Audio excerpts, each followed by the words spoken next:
Well, we are back on the air with colbertradio.com. And we have a special guest star for this segment. Please introduce yourself. Lynn Swan. Lynn Swan. Yeah, everybody give Lynn Swan a big hand. We're sitting in the chair of shame. I love those one-hand grabs. Have you ever had a bumper sticker from this show? Look at that. I have not. Oh, I have. Yes, you have. But you didn't put it on your car, did you? No, I put it on my bumper. That's right. Nice. Now you. Can I see it? That's why we adopted the Leukemia and Lymphoma Foundation. You know, we got some charities for you that could use some help. So anyway, Lynn, you got a joke for us. I So have a joke for you. And it's Percy, who's this joke brought to us by? Lynn's joke is brought to you by the 1837 Bed and Breakfast, located in historic and beautiful downtown Charleston at 126 Wentworth Street. If you're interested, check it out at 1837bb.com or talk to the owner and proprietor, Mr. Dickie Storm. Lynn, God, how I go wish I ahead. really had Actually, sponsors. this happened at his bed and breakfast. Ruh-roh. Uh-oh. And so what happened is there's a local Chinese restaurant over here on James Island. And the groom of this marriage that's about to happen was together with his bride at the bed and breakfast. All right. And he looks at her and he says, because they have a family Chinese restaurant, he says, I will do anything for you on your night, your wedding night. And she looks at him very, very softly and she says, anything? And he says, anything for you. Don't you love how she gets an accent when she tells a joke? Go ahead. Well, it's the bed and breakfast. Sure. Yeah. Everybody in the bed and breakfast has an And so accent. they're looking at each other and it's slow and he goes, anything? She says, anything, anything? And he says, she says, number 69? And he says, chicken and broccoli?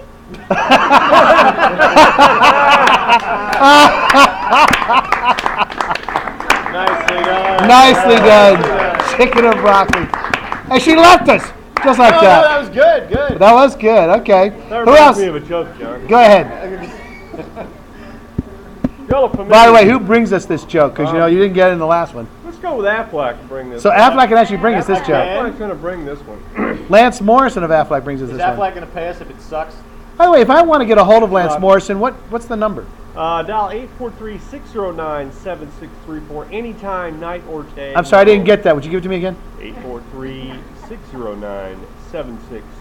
Are we recording? Is my mic on? No, I just want all those programming directors out there that might get a chance to see this. You see how I managed to handle that commercial? That's right. Can you hear me now?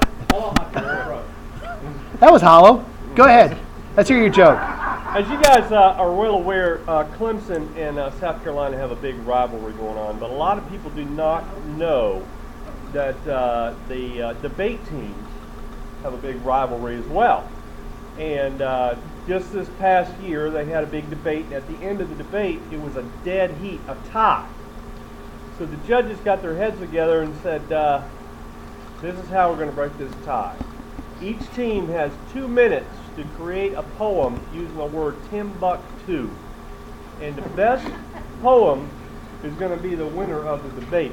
So each team goes through the respective corners, and 2 minutes goes by, and a young fella from South Carolina stands up and says,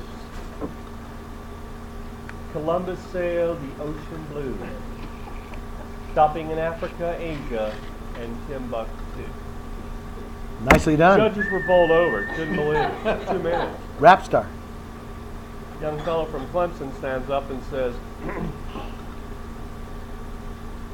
Tim and me a camping once. When we came upon 3 babes in a tent. Now us being 3 and them being 2, I bucked 1 and Tim bucked 2.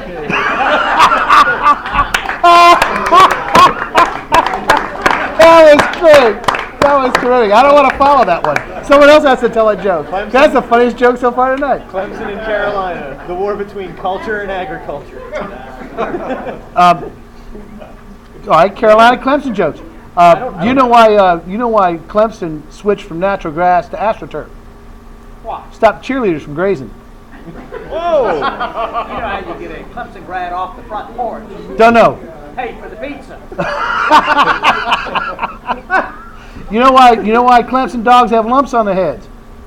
Chasing parked cars.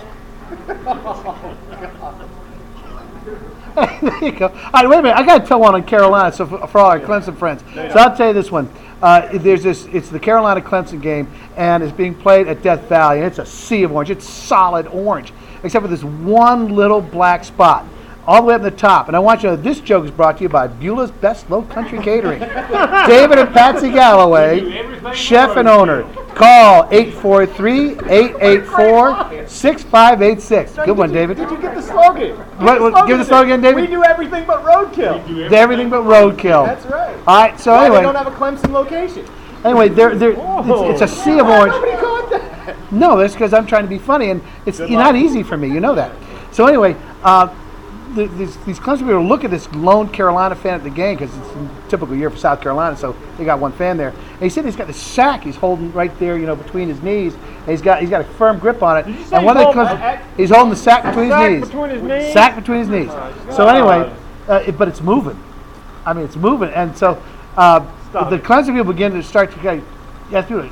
Move on down with it. Move on down. Give this guy some room. Well, Carolina wins the coin toss and elects to receive. And Clemson kicks off to Carolina, and Carolina gets a pretty decent run back, about 30 yards. Not bad. And then they actually put a few runs together and even a pass play, and they get down close enough. They kick a long field goal, a desperate field goal, and it just clears the uprights. And Carolina is up 3-0. And all of a sudden, the guy's sack just goes going wild. And so he takes it out and he undoes the drawstring on it, and he opens it up, and a gamecock jumps out and goes, "Cock-a-doodle-doo!" And he goes running down off the tops of all these Clemson people's heads. They're all going, "Ow, ow, ow, ow, ow," like this as he runs down the field. And he goes, and the gamecock finds the ball, and he jumps the ball, and he spurs the ball, and he pecks the ball, and lets all the air out of the ball, and he goes, "Arr, arr, arr," and he runs right back on the stands. He goes right back in that sack, and the guy throws the drawstring right back around it again. Well, the Clemson fan sitting next to him goes, "Oh, my God. That was incredible. That's the most amazing thing I ever saw." Look, fella, I got to tell you, I hate Carolina as much as the next Clemson fan, but that was amazing, and it was only a field goal. What does that thing do when you get a touchdown? The guy says, "I don't know. I've only had it for 3 seasons." Very well done. Thank you. Well done. Does anybody have a quick joke? Or we'll have to come back and do some more in another segment. Smitty, quick joke. Anybody Drew's got a joke. Step up to the mic. This is the beginning of something big, people. That's right. He's going to tell the joke. Yeah.